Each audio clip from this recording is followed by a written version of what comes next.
Fala pessoal, tudo bem? Meu nome é Pedro, eu sou professor de Ambiente e Sociedade e agora a gente está tentando filmar um modelo de aulas aqui, porque de acordo com a demanda de vocês, pelo que a gente já tinha conversado também, a gente verificou que é importante passar algumas aulas no modelo ou gravado ou no modelo live, presencial. Eu, por enquanto, ainda não consegui me ajustar muito bem ao modelo live, só que eu vou fazer esses testes aqui e conforme for bacana a gente vai evoluindo aqui nas propostas, certo? Bom, a nossa primeira aula é sobre poluição. Então, antes de tudo, vamos começar a conceituar isso. O que é poluição? Poluição é o acréscimo ou a retirada de substâncias ou energia, causando desequilíbrio no ambiente. Ou seja, qualquer coisa que você retira ou acrescenta naquele ambiente que não deveria estar ali, e isso causa qualquer tipo de desequilíbrio naquele ambiente, lembrando que ambiente é aquilo que circunda, aquilo que envolve, isso pode ser considerado como poluição. Tá? Aí, por exemplo, na nossa imagem, a gente tem um exemplo clássico do Rio Tietê. Antes, deixa eu só conferir aqui se está gravando certinho. Aparentemente está tudo certo. Beleza. Então, essa aqui que é o conceito geral de poluição, tá? Então, quando vocês precisarem identificar o que é poluição ou não, pense. Isso aqui, esse recurso, esse tipo de coisa que deveria estar aqui? Se sim ou se não, vai depender para dizer se aquilo é poluição ou não, tá? E qual que é a maioria da origem dessa poluição? Lembra que em algumas aulas passadas a gente conversou bastante sobre recursos naturais, sobre coisas desse tipo? Então, os recursos naturais, depois de eles serem usados, eles acabam tendo subprodutos, ou seja, eles têm dejetos, eles têm coisas que são jogadas fora. E nem sempre elas são bem tratadas ou bem recolocadas na natureza. Aliás, a maioria das vezes elas não sofrem esse tratamento especial que deveria.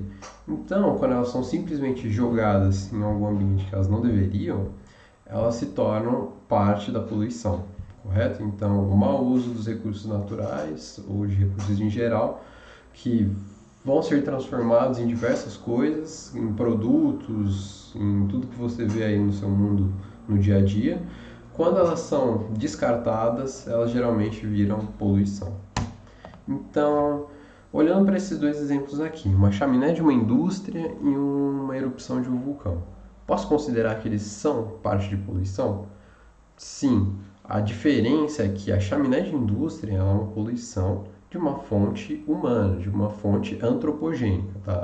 Lembrando que antropo é humano, gênica é origem, certo? E aí, no caso, o vulcão é uma fonte natural de poluição. Tá? Então, eu posso considerar, sim, de acordo com a nomenclatura, de acordo com os conceitos, que o vulcão ele é, sim, uma fonte de poluição. Só que mais para frente a gente vai discutir para ver qual das duas fontes é mais relevante, se são as atividades humanas, as fontes antropogênicas, ou se as fontes naturais são as culpadas pelas alterações do clima que a gente vem discutindo há tanto tempo. Isso assim, a gente vai discutir em outras aulas ainda, tá? Nessa a gente começa a dar um pouco de introdução sobre esses conceitos, só que a especificidade sobre o debate entre fontes naturais e fontes antropogênicas vão ficar para as próximas aulas, tudo bem? Então, quais são os tipos de poluição? Como que eu consigo classificar, olhar para algum tipo de poluição e falar, essa aqui pertence a tal grupo?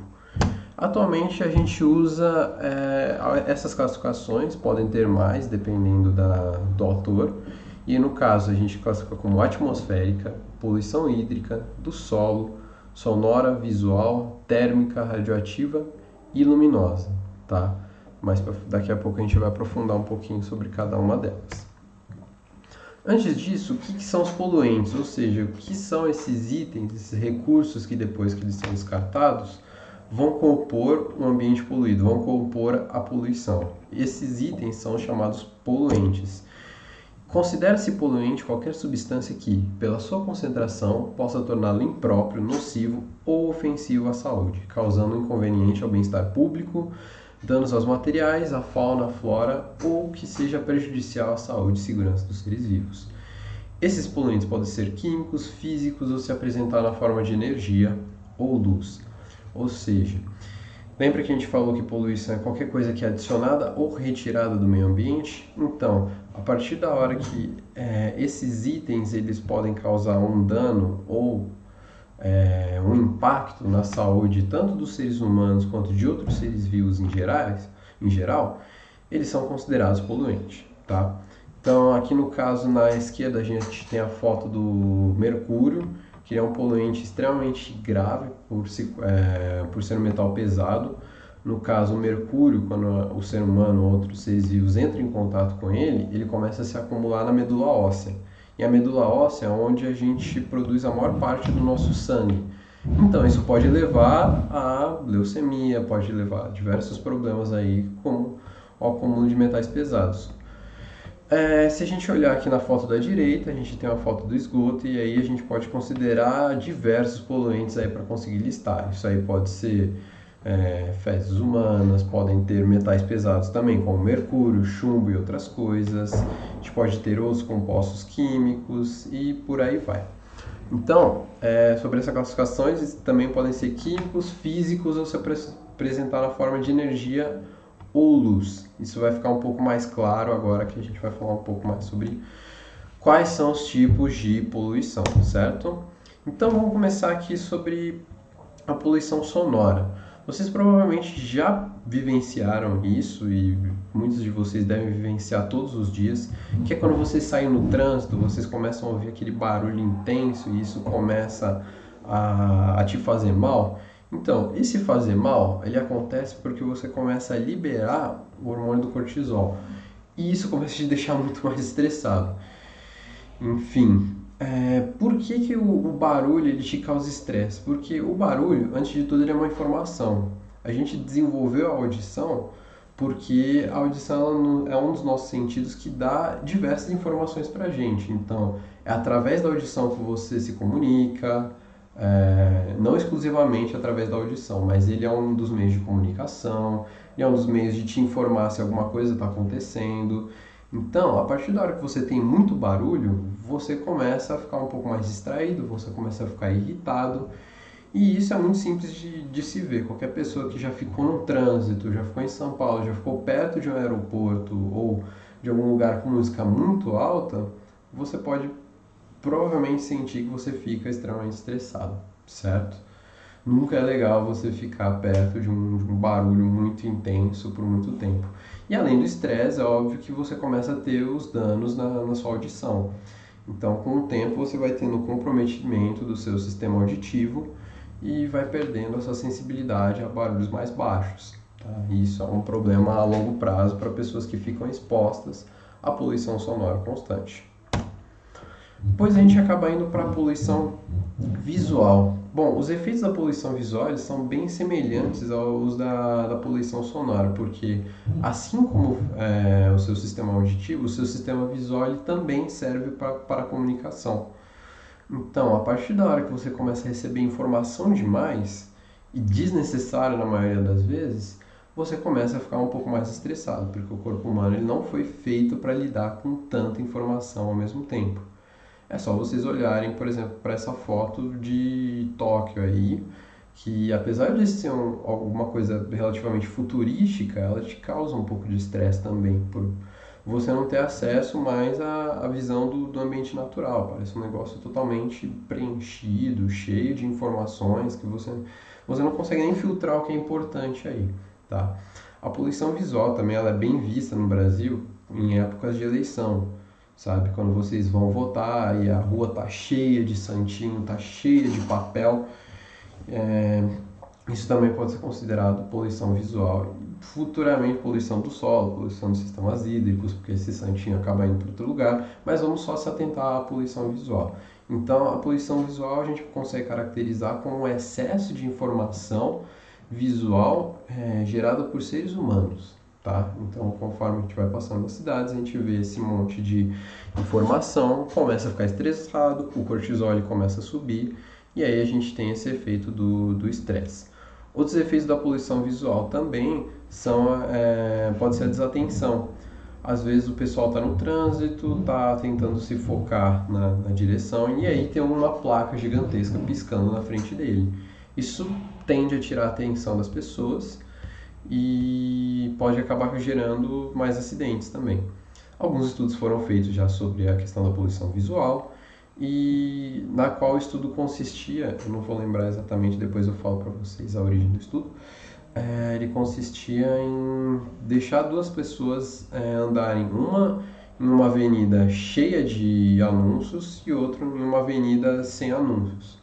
Depois eles mediram o nível de estresse das pessoas, dos dois grupos, e descobriram, obviamente, que o grupo de pessoas que passou pela avenida vazia, sem a interferência da poluição visual, ficou muito mais calmo.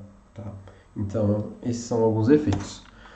Poluição térmica. Aí a gente sai um pouco da ideia de que o poluente ele precisa ser alguma coisa química, e aí a gente diz que o poluente ele pode ser, às vezes, até um elemento que já está naquele ambiente, só que em um estado um pouco alterado. O que é a poluição térmica? Ela se dá como descarte de água utilizado para refrigeração de caldeira, de usina, em algum corpo hídrico, então, seja um rio, um manancial, um oceano, etc. O que acontece? Essa água ela é geralmente usada para resfriar alguma caldeira, para resfriar alguma coisa. E essa água, então, ela acaba recebendo todo esse calor dessa caldeira. Então, é uma água numa temperatura extremamente alta. A partir da hora que você joga isso no manancial, você joga isso num rio, você começa a promover algumas mudanças substanciais naquele corpo hídrico. Como, por exemplo, a concentração de oxigênio dissolvido. O oxigênio ele é usado para a respiração de todos os seres, da maioria dos seres que estão naquele ambiente. Então, a partir da hora que você muda isso e você diminui a quantidade de oxigênio dissolvido, você muda isso, você acaba gerando a morte deles. Basicamente, você está jogando água quente no rio, isso está mudando todas as características dele, inclusive como o pH também. Então você acaba matando diversos animais simplesmente porque você não fez um tratamento de dissipação de calor nesse tipo de coisa. Então a água ela pode ser um poluente, por mais que ela esteja totalmente limpa, bonitinha, filtrada, etc. Pode. Se ela estiver uma temperatura extremamente alta e for jogada no corpo hídrico, ela vai ter impactos extremamente negativos. Depois a gente tem a poluição radioativa. A poluição radioativa é uma das mais perigosas que você pode encontrar. Ela tem origem nos resíduos de materiais nucleares, ou seja, tanto de fins médicos ou de subprodutos de usinas nucleares. Para quem não sabe, a gente usa um pouco a gente pode usar elementos radioativos no campo da medicina para conseguir medir algumas coisas, para conseguir apresentar algumas coisas, por exemplo, a radioterapia, que é utilizada no tratamento do câncer, e em usinas nucleares a gente usa energia nuclear, e o uso desse combustível, que geralmente é o urânio enriquecido, gera outros resíduos que também são extremamente difíceis de lidar. Então, por que primeiramente ela é perigosa? Porque a radioatividade ela pode gerar uma série de problemas no corpo humano, como o câncer. O mais óbvio deles é câncer. E isso assim, quase qualquer ser vivo. E por demorar milhares de anos, coisa de 10, 20 mil anos para ele se decompor, a gente ainda não sabe como lidar. Então todo o combustível nuclear que a gente já usou até hoje está guardado em um barril ou numa piscina de água similar como essa, ou está enterrado em algum lugar, e a gente simplesmente vai ter que guardar isso aí durante 10 mil anos, porque a gente ainda não tem tecnologia suficiente para lidar com isso, então a única alternativa que a gente tem é esperar a meia-vida dele consumir esse tipo de elemento. Lembrando que essas questões de radioatividade e meia-vida vocês vão ver posteriormente em química, tá? E aí vocês vão ter um entendimento melhor de como funciona isso química e fisicamente, certo? Mas o que importa pra gente é que a poluição radioativa é extremamente grave e a gente já viu casos extremamente graves acontecerem também, como Chernobyl. Eu não sei se vocês já assistiram a série Chernobyl, ela é extremamente boa. Recomendo a vocês também que assistam essa série. Ele vai mostrando passo a passo da catástrofe de Chernobyl. E o que aconteceu? Pripyat, que era uma cidade na borda da Ucrânia, lá da Rússia, ela era uma das fontes de energia da Rússia. E aí o que aconteceu? Por uma série de erros humanos, isso acabou levando ao derretimento do reator dessa usina. E isso acabou gerando uma liberação de material radioativo no ar, assim, em uma escala continental.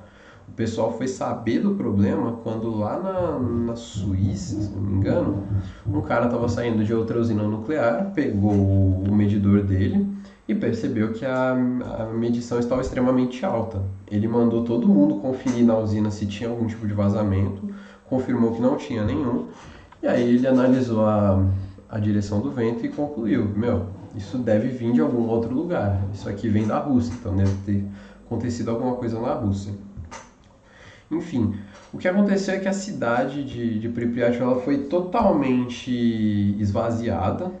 Hoje você não tem habitação de seres humanos lá, você tem um turismo um pouco esquisito, que as pessoas elas gostam de visitar um lugar totalmente abandonado, mas ele é uma cidade que está inabitável por no mínimo uns 10 mil anos aí. Então durante 10 mil anos a gente não vai poder habitar novamente esse lugar, porque o nível de radiação ele é extremamente alto. E essa foto da direita é a foto do pé de elefante, do Arthur Korniev, que demonstra um pouco de material radioativo se misturando à areia que foi jogado por cima do reator, que gera esse efeito maluco. Para vocês terem noção, o cara que tirou essa foto, ele teve muita sorte, porque ele acabou não tendo câncer nem morrendo, mas a média é que se você ficar exposto durante 300 segundos a uma lama dessa, você já morra, sabe? A maioria das pessoas que estavam trabalhando nos incêndios de Chernobyl e tentando conter a poluição radioativa acabaram morrendo, tá? Então é um negócio extremamente sério. Depois assistam esse vídeo também que eu coloquei aqui na lateral. Ele é uma gravação de drone mostrando como que ficou a cidade de Chernobyl. Ele passa por cima do reator também, e aí vocês conseguem ver um pouco do impacto. E o problema da poluição radioativa é que é algo que você não vê. Você não consegue perceber ele, você não sente dor ao receber uma dose radioativa. Só que isso se acumula e dependendo da intensidade você começa a ter os problemas depois. Você sente a contaminação por radiação aguda, você passa mal, você começa a vomitar. É bem complicado. Beleza, pessoal? Poluição luminosa. Bom, ela é causada pela iluminação artificial de cidades e de construções humanas. Ela altera totalmente o padrão luminoso natural e levam a diversos animais que usam a luz como guia a acabarem se perdendo. Por exemplo, algumas espécies de tartarugas marinhas elas usam a luz da lua para conseguir se guiar no mar. E elas acabam sendo atraídas para cidades grandes, cidades litorâneas grandes e acabam morrendo por causa disso. Diversos insetos também são guiados pela luz e como vocês podem ver em dias de verão, o seu quarto ele fica lotado de inseto, com um monte de inseto batendo na lâmpada, porque esses também são guiados pela luz. Então, quais são as complicações disso? Além dos impactos gerados nos animais, a gente tem prejuízo para a observação do céu noturno, então quem é astrônomo acaba tendo problema de enxergar o céu. Isso vocês mesmos podem conferir. Quando vocês estão na estrada é muito mais fácil de ver as estrelas no céu. Aí quando vocês vão para o meio da cidade vocês não veem quase nada, certo? E para quem estuda o céu noturno isso é um problema relativamente grande. Então você acaba tendo que se isolar em alguns lugares onde você não tem influência de poluição luminosa. Legal, mas a poluição luminosa ela leva a algum problema nos seres humanos?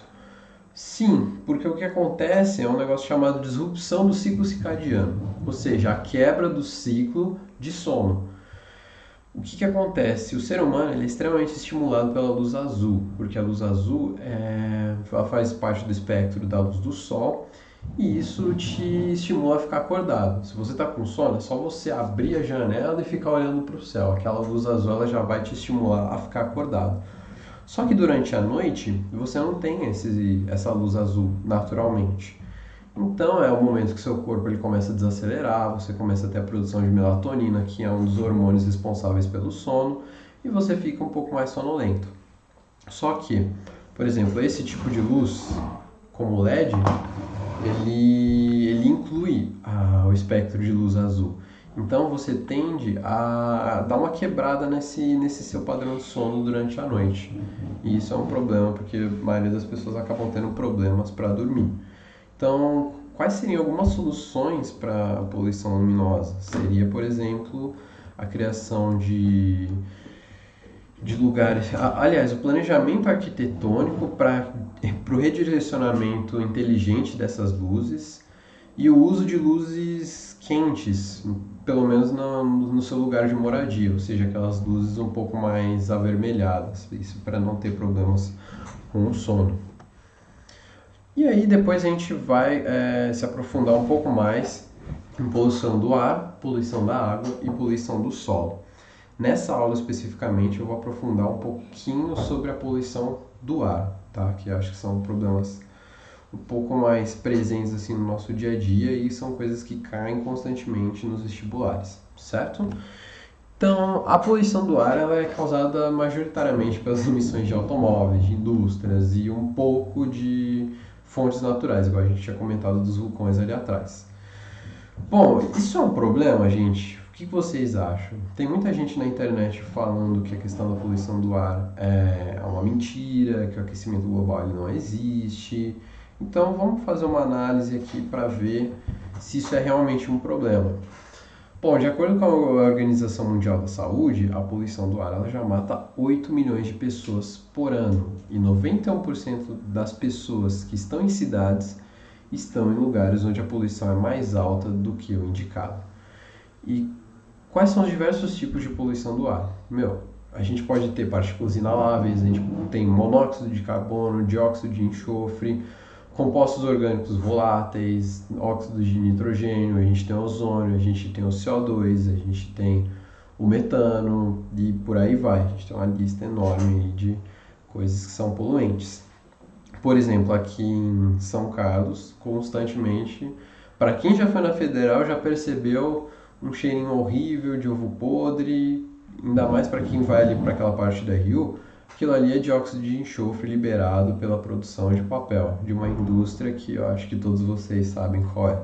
Então, enfim, quais são essas fontes? Bom, aí tem algumas relações explicando sobre qual a origem de cada um desses poluentes, de alguns desses poluentes. Então, automóveis, queima de resíduos sólidos pela combustão de outras coisas, reações na atmosfera e por aí vai. Bom, a poluição local a poluição do ar ela tem efeitos locais, como a inversão térmica. Vocês provavelmente já viram esse efeito. Para quem já viajou para São Paulo, com certeza, ao chegar próximo daquela cidade, você já viu aquela cortina de fumaça. E isso acontece porque você acaba tendo uma camada de ar quente ali no meio. E aí esse ar quente, ele acaba isolando a parte de cima do ar frio com a parte do ar frio próximo da cidade.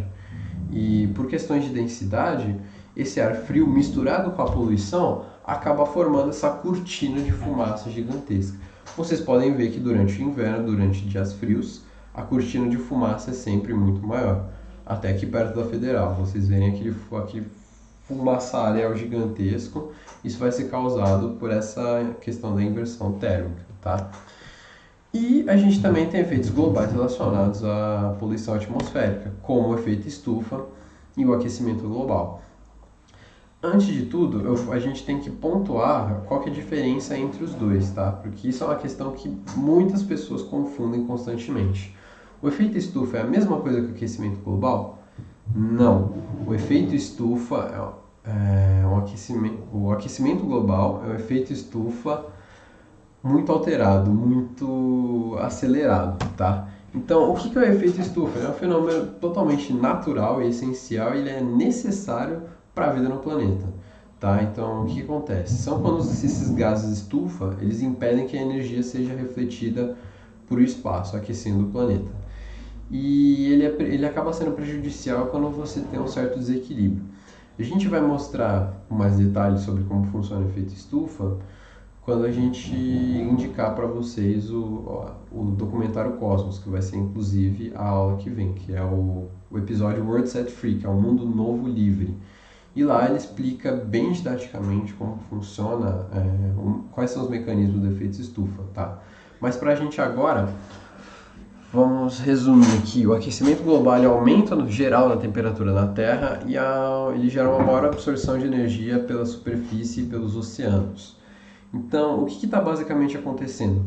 O planeta Terra ele já tem uma camada de gases em volta dele que impede que todo o calor acabe saindo do planeta. Tá? Só que o ser humano ele vai lá e ele acaba jogando gases que potencializam esse efeito estufa. Então, o que acontece? A cada momento a Terra ela acaba ficando mais quente, porque ela tem mais esses gases para reter calor. O que acontece com Vênus, por exemplo? Vênus está num efeito estufa totalmente descontrolado, ele está num momento de aquecimento global totalmente descontrolado.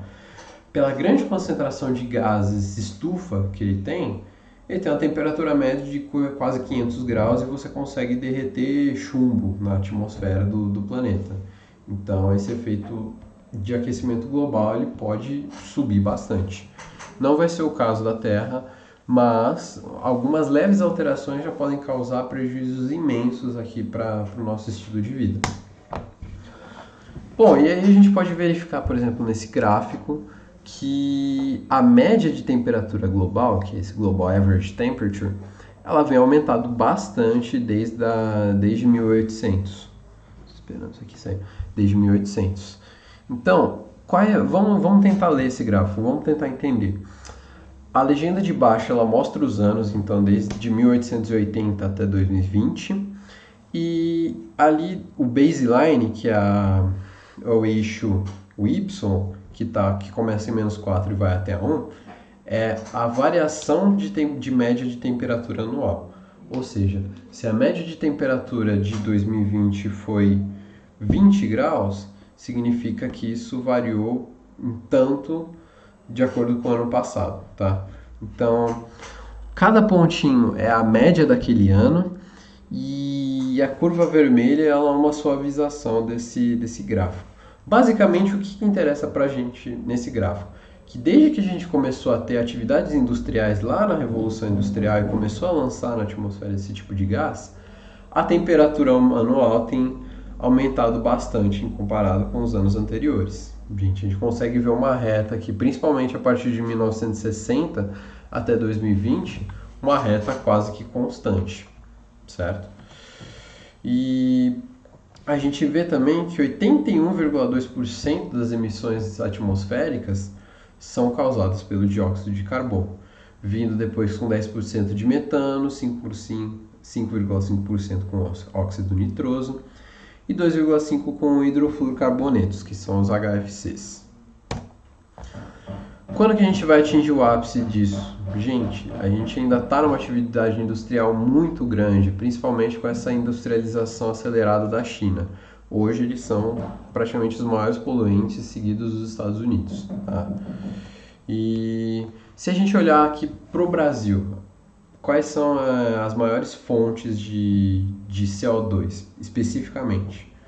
Bom, vamos tentar ler esse gráfico aqui e vamos explicar algumas coisas. Emissão de gases de efeito estufa no Brasil por setor em GG, CO2 e GWP-AR2. O que ele está falando aí? GG é uma sigla para Greenhouse Gas, que são gases de efeito estufa, tá? Então o que ele quer dizer aí é que o CO2 é um gás do efeito estufa, tá? E aí o que ele está falando? Mudança no uso de terra e de florestas. Vocês podem ver que durante os anos de 1995 e 2005, esse uso de terra foi um grande representante aí das emissões do efeito estufa. Por quê? Porque a partir da hora que você destrói a floresta, você gera o processo de decomposição dessa madeira e dessa área. E isso libera muito CO2, certo? Qualquer processo de decomposição acaba gerando o CO2. E aí você acaba tendo essa emissão absurda. A agropecuária vem crescendo um pouquinho também ano a ano, os processos industriais também, e a geração de energia, que também é outro potencializador aí de emissão de efeito estufa, certo? Isso se a gente for olhar para as termoelétricas e também para o efeito de decomposição de inundação de grandes áreas quando a gente olha para as hidrelétricas, que é uma coisa que a gente vai falar posteriormente. Bom, a média de aquecimento global projetada para 2100 é de... Cadê? A gente já está esperando que no mínimo, vai ter um aumento de 1,5 grau. Só que se a gente conseguir cumprir as nossas promessas, elas podem aumentar 2,9 graus. Se a gente seguir exatamente o que a gente está fazendo agora, a gente vai aumentar 3,5 graus. E se os países não derem a mínima, a gente pode aumentar 4,5 graus ali. Isso pode ter efeitos catastróficos no longo prazo. Bom, gente, hoje foi uma aula um pouco mais conceitual. Vocês têm os meus slides aí e vocês vão ver que aqui no final vocês têm algumas questões, certo? Eu vou abrir um Forms e vou colocar o número da questão e as opções. Vocês respondam elas. Eu vou ver, baseado na resposta de vocês, se é necessário um vídeo explicando ou não essas questões, tudo bem? E aí, conforme vai passando, a gente vai tirando um pouco mais de dúvidas. Eu vou aprofundar um pouco mais depois na questão da poluição do ar nesse documentário Cosmos, que vai ser a proposta para a aula que vem, e vão ter algumas perguntinhas baseadas sobre esse documentário também, por isso que eu não vou discutir ainda quais são os efeitos locais e o que acontece com as pessoas. E nas aulas subsequentes, ou seja, nas outras aulas, a gente vai falar sobre a poluição dos mananciais, dos rios, dos lagos, e sobre a poluição do solo em geral, como aterros, lixões e o descarte inadequado desse tipo de coisa em locais comuns, tudo bem? Espero que tenham gostado e qualquer dúvida aí que vocês tiverem, pessoal, só entrar em contato aqui, vocês já têm meu e-mail. E agradeço a todos, pessoal. Até mais.